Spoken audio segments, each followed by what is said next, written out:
फुलका हामी एउटै माला नेपाली, सार्वभौम भई फैलिएका मेची महाकाली।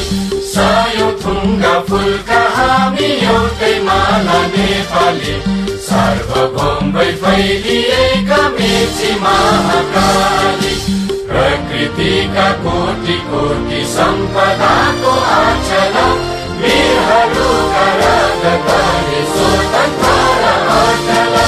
ज्ञान भूमि शान्ति भूमि तराई पहाड हिमाल, अखण्ड यो प्यारो हाम्रो मातृभूमि नेपाल। बहु जाति भाषा धर्म संस्कृति छन् विशाल, अग्रगामी राष्ट्र हाम्रो